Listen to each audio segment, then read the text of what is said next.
The rest of us, we're going to talk about Christmas. And I know some of you are like, Christmas is over. Right? That's the whole point, that why we're talking about Christmas. Because honestly, as we drove in our car yesterday, we went to Target. We braved the stores yesterday. We were driving to Target to do some gift card redemptions for the kids, right? Because that's what they want to do. As soon as they get a gift card, they want to use it. And we turned on the radio, and there was a Christmas song on, and Lori's like, Christmas is over. What are they doing? Right? And I go, you're the exact reason why I'm preaching what I'm preaching tomorrow. Because of that attitude. And you'll see here from the screens, we're going to talk about keeping the Christmas spirit alive 365. Now, how many of you were with us last New Year's? How many of you have been with us for 1 year? Raise your hand. Okay. Do any of you remember what I talked about the week after Christmas? Yeah, Doug's pointing at the screen. This is the exact same title and pretty much the exact same message that I'm going to preach again. Do any of you remember what I even said back then a year? Probably very few of you, right?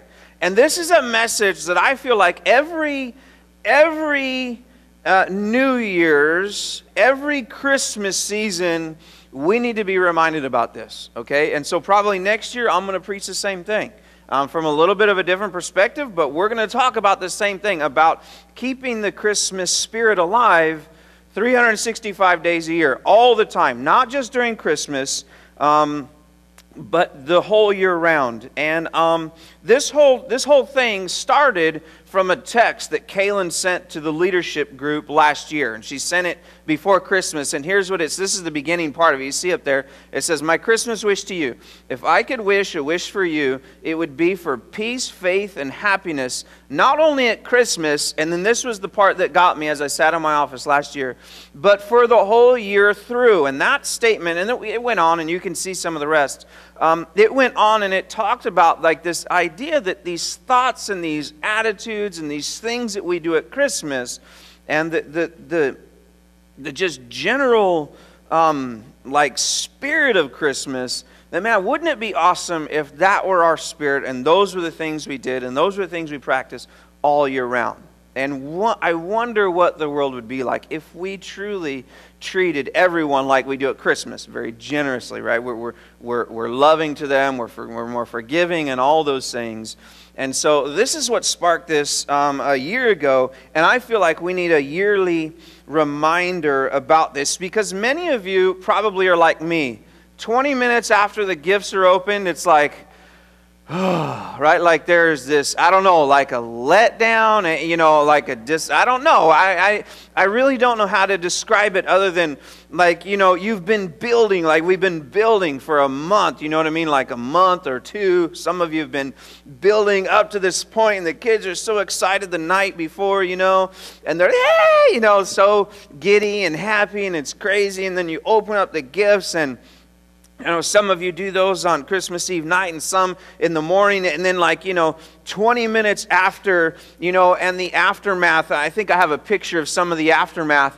There's a kid in that picture. Can you see the kid? Yeah, the little feet sticking out there, right? And so let me see if I can show you. Right there. See, there's the feet on that picture, and then right there, there's actually feet in there. Like 20 minutes after your house is blown apart, right? And there's wrapping paper everywhere. And, the kids who just a few minutes ago, you were so excited to see them open up gifts. Now they're just on your nerves, right? Because they're playing the drums that you bought them, right? And you're like, why did I do that? Or whatever. There is just this sense that it's like a letdown, maybe for some of you not 20 minutes after, but, after 2 hours. And, the kids are outside jumping on the trampoline or whatever, or your kids have gone to their, her parents' house or whatever, and it's just an empty house, and it's like, man, where are we at? And it's just like this letdown. And I think, for a lot of us, it's a reality that there's this just general weird feeling on December 26th, right? This feeling that was the day before, incredible feeling of joy and happiness and generosity and anticipation. And then on the 26th, it's like, okay, who's taking down the Christmas decorations, right? And you're fighting with the husband about who's going to do it, right? You're seeing the tree doesn't look as pretty anymore without gifts under it, right? It looks bare, it looks dead, and you know, what looked beautiful the day before, now you're like, oh, we got to do something with that. I hope someone comes and gets it.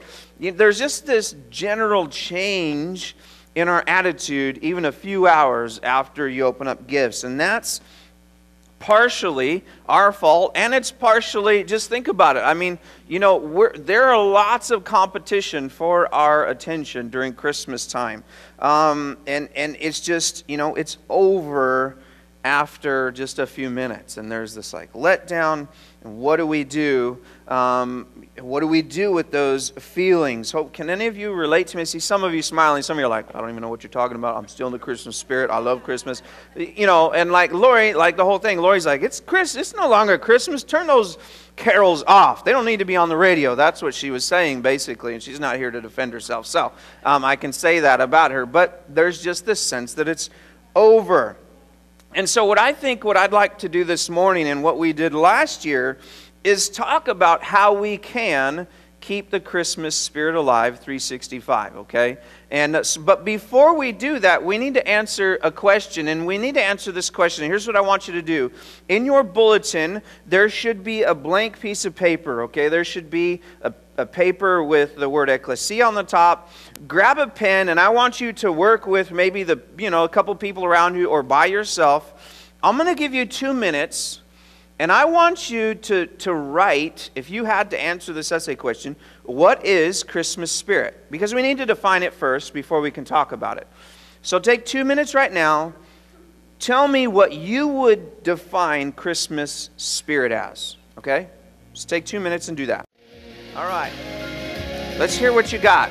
What is Christmas spirit? What about this group up here? I saw you guys working together. Who's your spokesperson? Georgia.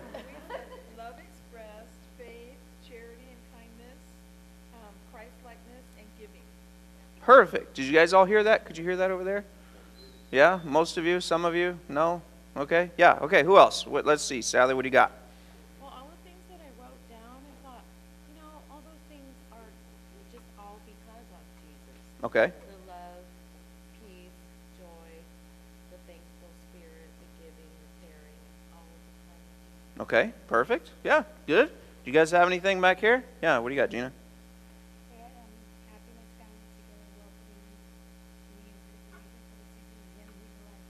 Perfect, okay.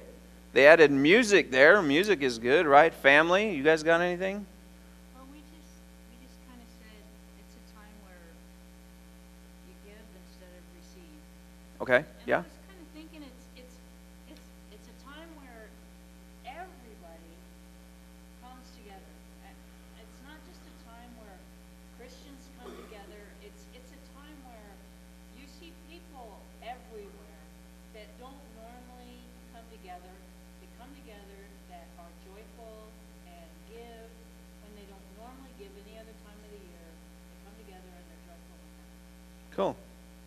You guys back there got anything? Okay. Spirit of giving and family. What do you guys got? Oh, did I skip? Yeah, what do you got? I put Christmas is trying to be as loving and giving as Jesus Christ as possible to do it all for us to come to. Perfect. Ooh. Being as giving as Jesus Christ, which is really hard, right? Right? Because he gave it all. Go ahead. Pretty much been said, but Yeah. I said generosity and giving, gratitude, anticipation, patience and tolerance, Ooh.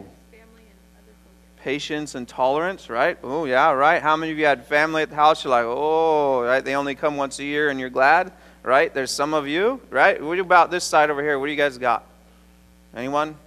Being generous, forgiving, wanting to give, wanting to serve, wanting to express love and being around loved ones, and always remembering that Jesus is the reason. Jesus is the reason. Yeah. Cynthia, what do you got?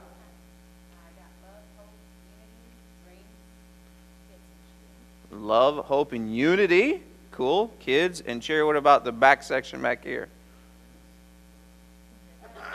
Celebrating Christ's birth and everything he has done for us, and then also for me knowing that I'll be surrounded by family because when all these things are trying to get together. Sure. Yeah. Okay. Cool. So you guys have already preached the message, basically, okay? Honestly, because we're gonna. I thought of 3 things, and these are the same 3 that I shared last year. Here's the 3 things that I think if we were to really focus on in 2016, these things you've all said. Focus on Jesus. Almost every one of you said Jesus is the reason for the season or whatever that there is during Christmas time. There is a concentrated focus on Jesus. Most of you said being generous, giving instead of receiving, and then a lot of you talked about family. Okay, so we're going to look at those 3 this morning and how we can, if we were to do those things, wondering what the world might be like all year long if we truly were to look at those things. Thank you for sharing.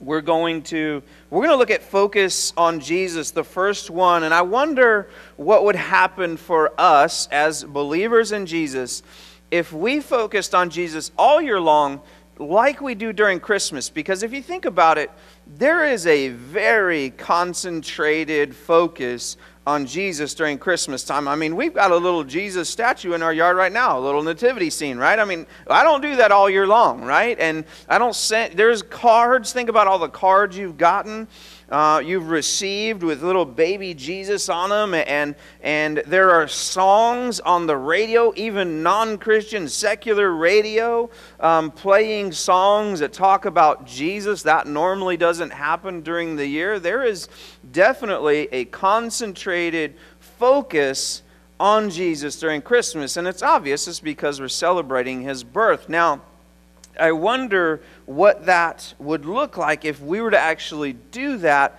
kind of focus like we've done now. Pastors talking about Jesus all day long, and you talking about the birth of Jesus with your kids, things like that. I wonder what our world would look like if that focus really kept going, not just in December, but in January, and February, and March, and April. I wonder what it would look like. The reality is there's a lot of forces in this world that are competing for our attention during Christmas, okay? There's all kinds of stuff competing for our attention. Think about the retailers and the stores. They don't want you to focus on Jesus. They want you to focus on generosity, right? Which is a good thing, but they want to get your attention off Jesus, and they want to put your attention on generosity and family, because hopefully you have a lot of family members, and if you're generous to a lot of family members, that means you have to do what in their store? You got to spend money in their store, right? And so they're trying to, I can't tell you how many emails I've received before Black Friday to December 24th, hundreds and hundreds and hundreds of emails from whatever, eBay or Amazon or Walmart or whoever, trying to get my attention off of Jesus and onto them. There's just a ton of distractions, a ton of things that are competing for my focus during Christmas time. There's a ton of them. There's Santa, right? There's Santa Claus, and he's got his own beef, right? And he's competing for my attention, and Rudolph and Frosty and all those guys as well. There's the people that are trying to get Happy Holidays said instead of Merry Christmas said, and that's taking our focus off of Jesus. There are all of these things, lots of other things that are competing for our attention during Christmas. But the reality is I am the only person responsible for my own focus, right? Like, I am the person that's most responsible for who and what I focus on during Christmas and the rest of the year, okay? And the rest of the year. I am responsible for my focus, and I can't blame the stores. I can't blame Rudolph, right? And that bright, shiny nose that I just can't keep my eyes off of in the sky. Like, my focus is my responsibility. And Jesus needs to be my focus, because we're called to be lights in a dark world. I want to share this text with you. This is Matthew chapter 5, verse 14 through 16. It says here that we're called to be lights in a dark world, just like Rudolph is, his shining bright nose across the sky, right? And everyone pays attention to it. This is what we're called to be. We're called to be like Rudolph's, okay? Check this out. It says, you are the light of the world. A city set on a hill cannot be hidden, nor does anyone light a lamp and put it under a basket, but on the lampstand, and it gives light to all who are in the house. Verse 16. This is the important one. Let your light shine before men in such a way that they may see your good works and glorify your Father who is in heaven. Now, I got a really cool flashlight for Christmas. Okay? Mars got me this flashlight. Chris, will you hit the lights? Let me show you how cool this flashlight is. Yeah, let's see if it's pretty bright. Can you kill all the lights back there? Are they all off? No, not all? Okay, let me do this really quick, because I want you to see how bright this flashlight is. So it's pretty bright. I mean, for a little one, you know what I mean? Like really bright, and it floods. I mean, look at that, right? And it's only a few, but then you can do this also. You can make it really fat and wide and light up like the whole area. I mean, this is like, you know, the old mag lights that were really cool. This takes it to a whole nother level. This is different technology, right? And the reality is here, guys, is that Jesus, what he's saying here, right, is he's saying, you're a light. Don't walk around like this, right? This is not what the flashlight's designed to do, right? To be hidden. The flashlight's designed to what? Shine. Bright. Focused. And sometimes we focus, like I'm focused on Kylie right now, right? Sometimes sorry, it's probably freaking you out. Like I'm focusing this light right on her, and sometimes my light needs to be like laser beam focused on a person. And there's other times when we need to what? We need to kind of open it up, wide range, so that way it hits everybody, right? There are kind of two ideas here, that there are times when we focus all of our attention and energy and that light on a person, but then there's also times when we kind of do like a floodlight thing. But here's what Jesus is saying in all of this. He's saying, don't do this. Don't walk around like this. Like you're designed as a flashlight to shine, not be like this. And this is what the text is saying. Don't do this. Go and be my lights in the world, that you can light up everything around you. Thank you, Chris. You can turn those lights back on. Does that make sense to you? Like this text here is saying, let your light shine in a way, look at this, that before men in such a way that they may see your good works. So what Jesus is saying here, he says, let your light shine in a way that others will see it, and then what? And glorify your Father who is in heaven. Okay? Not just to show them that you're a good person, not just to do good to them, but that way they may see those things, and that they, not you, they would glorify your Father who is in heaven. So your example to people in the next few weeks and months can have a great impact on keeping the Christmas spirit alive 365. Because if if we have this attitude kind of, and I'm not trying to pick on my wife, but I will, Christmas is over. Get that song off the radio. Like if we have that attitude, okay, I'm done. I'm not going to focus on Jesus anymore. I'm going back to my regular life.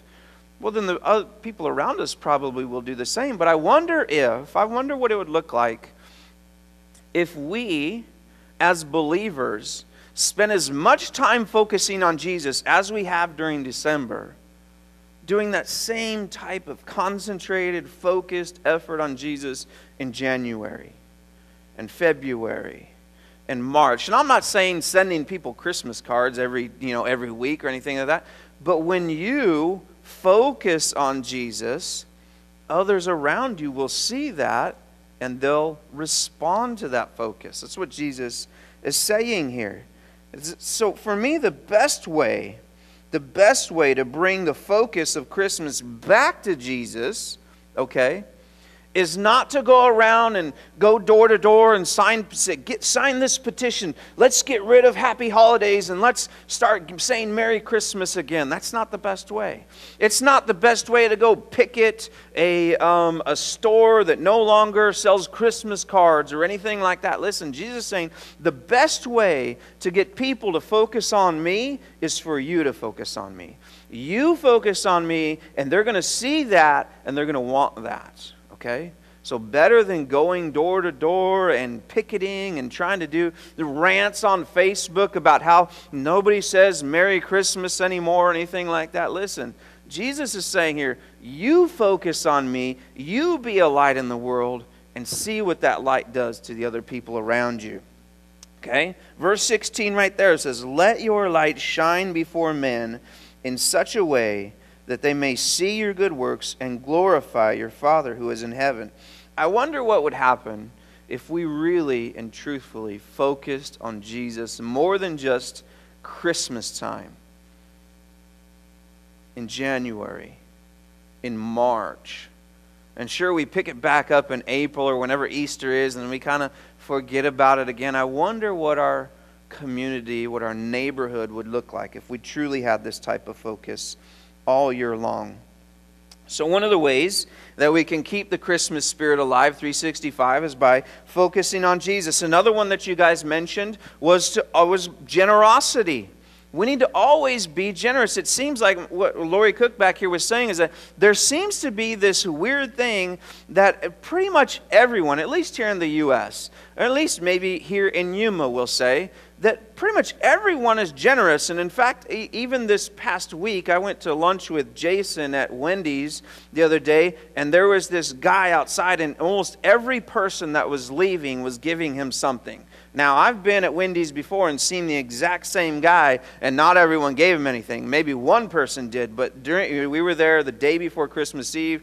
Almost everyone was giving him something. The guys that hang out over at Walmart that ask for things, those guys were loaded up this week. There's just this general sense that I need to be more generous. I'm more giving. Okay? There is obviously this part of Christmas spirit that everyone kind of understands. Think about this. How many other times do you send cookies to your neighbor in the year? Probably never, right? You do it once a year, and it's during Christmas time. Maybe you're kind of weird and you send Christmas cards or you send cards. Think about this. There are family members that you never talk to that you send a card to, right? With a picture of you guys all dressed up, and you let them know what happened this year because you haven't talked to them all year. You know what I mean? Like there is this sense that we're just more generous. We send things, we say things, we're just more loving in general. We have red buckets outside of stores where people drop coins into. That doesn't happen the rest of the year. There is this sense that we can be generous. Think about this with our money for sure, but also our time and our muscles helping people. We can be generous with our words, encouraging others. Look at this text. This is 1 John 3:16. I know all of you know John 3:16, but look at 1 John 3:16. It says this, we know what real love is because Jesus gave up his life for us. So we also ought to give up our lives for our brothers and sisters. Verse 17, this is the kicker. This is pointed. If someone has enough money to live well and sees a brother or sister in need, but shows no compassion, how can God's love be in that person? That's pointed. I mean, that comes right to the heart. It's saying there is a true believer in Jesus, there's going to be some evidence of generosity in their life. Okay? If there's not evidence of generosity in your life somehow, then maybe you need to question, am I doing the right thing? Am I truly following Jesus if I'm stingy? And here it's saying that it can't happen. There's no such thing as a stingy Christian. Okay? Those things they're opposites. Think about for a second. Think about all the gifts you gave. Okay, many of you gave a lot of gifts this week. Think about, like a lot of you went to a lot of trouble to get a whole bunch of gifts for these people. And people, maybe some people you don't even like, right? Like you're just generous during Christmas. Some of you braved Black Friday. How many of you braved? How many of you went out on Black Friday? Raise your hand. One person. 2, 3. Only 3 of you, 4 of you, 5 of you. It keeps growing, okay? So some of you, 5 of you, actually went out on Black Friday. Why would you go out on Black Friday? The only reason to go out on Black Friday is to get something for someone that you probably couldn't afford otherwise, right? So, because why else brave the crowd, right? You're like, I want to get this person something. I normally couldn't afford it, but because it's Black Friday, I can. So I'm gonna fight the crowds, literally elbowing people, in the temple, and they go down, and it's like crazy. And you go through all that. Maybe some of you look through rack after rack after rack for that perfect sweater, or whatever it was. You went to all these stores, or you searched 10,000 websites for the perfect item for this person. Then you wrapped it beautifully. I didn't, remember, I don't wrap gifts. But some of you wrap the gifts, and you even put batteries in there with them. Like, do any of you do that? You put batteries? Yeah, that's crazy. I love that. Like, you went to great effort to be generous to this person, whoever it was.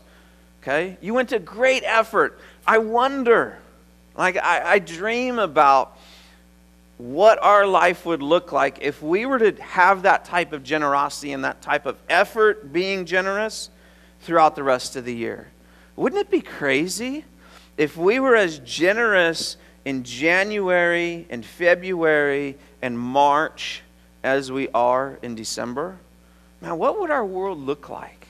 What would the people around us think? What would our neighbors think if on a monthly basis we just sent cookies over, right? Or whatever it was, whatever it is you do. They'd be like, what's wrong with these people? They're freaks. They'd be asking questions. What's wrong with them? And that's what we want. We want them to ask those questions. Look at Proverbs chapter 11, verse 24. It says this, give freely and become more wealthy. It doesn't make a lot of sense, does it? Give freely and become more wealthy. Be stingy and lose everything. The generous will prosper, and those who refresh others will themselves be refreshed. If we're going to keep the Christmas spirit alive 365, we need to always be generous. And then the last thing that we talked about is spend quality time with family. Now, for some of you, this is the best part of Christmas, and others of you, this is kind of the worst part of Christmas, right? Like the family. Oh, they're coming over. Some of you are like so excited that you get to see your family, and some of you are like, oh, that Uncle Steve, man, I can't believe he's coming on. Remember what he did last year when he took a whiz in the corner of the house, whatever it was. Like, you all have that weird uncle or that weird person that's coming over. You're like, oh, I can't believe it, right? For some of you, this is like great. This is the best part, having your family there. And others of you, it's the worst part. And think about this. When else in the year do we travel thousands and thousands of miles and spend thousands of dollars to travel to be with our loved ones? This rarely happens. But every Christmas, there are planes flying all over the country to be with family and cars traveling all over. And when you get together, what do? You hang out, you play dominoes, or you play cards, or you do whatever your family does. And there's a few days of concentrated family time. And some of you, 2 hours into it, you're done, right? And others of you, 2 days, you just can't get enough, and you're just soaking it up, and you love it. Quality time during Christmas is something that is, it's absolutely a part of Christmas spirit. Spending special time with your family. For me and my 3, our little Clarkson 4 yesterday, last year we started a tradition where the day after Christmas, everyone got to choose something to do, and then we all did it together as a family. Well, we didn't do that yesterday because it was windy, right? And 3 of us wanted to do outside stuff, so we said we're going to do that tomorrow. We're going to do that Monday. So what we had yesterday, we had robe day. We stayed in our PJs and robes till about 1 o'clock. And I didn't even want to go to Target, and we had to go to Target to, use those gift cards. But we were like in our robes all day long, just chilling out, having a good time. Kids were jumping on the trampoline, and Lori and I are drinking, she's drinking coffee, and I'm drinking hot chocolate with her new Keurig, just hanging out, having a good time together.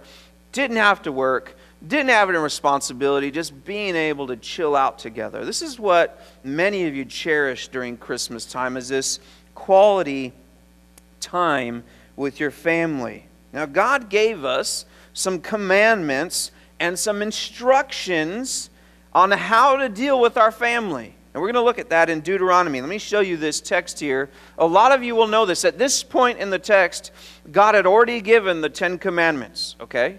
But I want for us to look at these instructions here after that. Deuteronomy chapter 6, verse 4 through 9 says, "Listen, O Israel, the Lord is our God, the Lord alone. And you must love the Lord your God with all your heart and all your soul and all your strength. And you must commit yourselves wholeheartedly to these commands that I am giving you today." Then verse 7 says this, and this is where it gets into instructions for families. "Repeat them," repeat the laws to them, the commands to them. "Repeat them again and again to your children. Talk about them when you're at home and when you're on the road and when you're going to bed and when you're getting up. Tie them to your hands and wear them on your forehead as reminders. Write them on the doorposts of your house and on your gates." Imagine if, guys, we lived this out. We actually talked about God's Word and His principles and the Bible with our kids, like we do during Christmas. I mean, most of you, maybe a lot of you, read the Christmas story with your kids, or you did a nativity scene or whatever. There was like this focus on the Bible, this focus on Jesus. What if we did that all year long? I wonder what our family life would be like if we had a focused, family time on the Scripture on a daily basis, on a regular basis. I wonder what our families would turn into, how we would live together differently. Parents are the very best Bible teacher a kid has. Okay, there are kids right now over in King's Kids, and that is a great ministry. The children's ministry is a great opportunity for your kids to learn about the Bible, but it should be, here's the word, supplemental, okay, to what's going on at home. Meaning, that should not be the only thing, the only teaching of your kids about the Bible, okay? You here, being a parent, are to repeat these things to your kids. Talk to them about the Bible in the morning and in the evening and when you wake up and when you go to bed. Do these things. The Lord is telling us as parents to teach our kids on a daily basis what it means to follow Christ. What it means when we talk about, why a nativity scene? What do the wise men have to do with it? Like, talk to them about what the Scriptures mean and how they apply to our lives. My prayer is that King's Kids is supplemental, that it's an addition to what you're already doing with your kids. I told you last year that we were going to start doing this. The Clarkson, us four, we do on a nightly basis. Well, I guess I can't say nightly. Probably maybe 80% of the nights. We work through a book called Jesus Calling. Have any of you heard of a book called Jesus Calling? Some of you have. Well, we got both versions. We have the adult version, but we also got a kids version. And Taylor is the one that, she's like, hey, Jesus Calling time, let's go. Like, she's the one that makes sure, what's up, Rosie? She's the one that makes sure that we do this almost every night. Now, some nights we're out late, like on youth group night, we probably don't do it as often as we should. But we do this, and you can see we're almost all the way through the book, because it's December 20, whatever it is now. You'd be amazed at the conversations. We do this at night. You'd be amazed at the conversations that we have with our kids at about 8:30, 9 o'clock that we would never have with them during the day. Like, it's crazy how when you commit to reading the Scriptures together and spending a little family time together in the Word, like, what happens? We get in these deep conversations about these things that during the day, you couldn't have those types of conversations with them. They're, it's like our kids are like ready to talk at night. Plus, they don't want to go to bed, so they want to talk. You know what I mean? Like, there's this special time where God has really developed, He's developing our kids through these devotions that we have. During Christmas time, we do a special thing called the Jesse tree. Have any of you heard of the Jesse tree? None of you. Like Georgia, one person, two persons. So the Jesse tree is an awesome way to spend the month of December doing evening devotions with your kids, and you open up this little ornament and you get a little tree, and each ornament each day has a specific purpose and it points to a special story in the Bible, and then all of those stories lead up to Christmas night. It's like this perfect way, if you've never done family devotions before, to start it.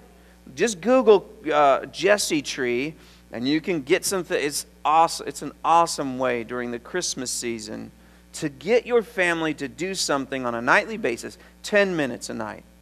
You know, I wonder what our world would look like if families really started living out these principles that we're called to live out. I wonder what it would look like if families started talking to their kids about God on a nightly basis, on a daily basis, when they're in the car, when you're on your way to work, or when you're taking them to school, or on the way to the store. I wonder what it would look like if our families truly began to start doing what God's calling us to do, spending quality time with our kids, and not just having fun, but teaching them the Word of God. I bet you that there would be some great and drastic changes for families. So if we're going to keep the Christmas spirit alive 365, we need to, number one, focus on Jesus, right? That's an obvious one. We need to always be generous, and we need to spend quality time with our family. And I think if we do these things, even if you would just to choose one, okay? Maybe just choose one. There are 3. Maybe just choose one for you and your family to focus on. I wonder what our community would look like if we were to focus on one of these things and truly try to live it out in 2016. What it would look like for us to make a commitment to one of these things. You know, someone may ask you, what's different about you? Worship team, you guys can come forward. I'm just closing up. You know, I wonder if you were to take one of these things and commit to doing it. If you were to send your, like we said, like your neighbor, a plate of cookies once a month, like eventually they're going to come to you and say, what's the deal? Like what's up, right? They're like, what do you want from us? Or, you know, whatever. Like there's going to be a conversation, right? And during that conversation,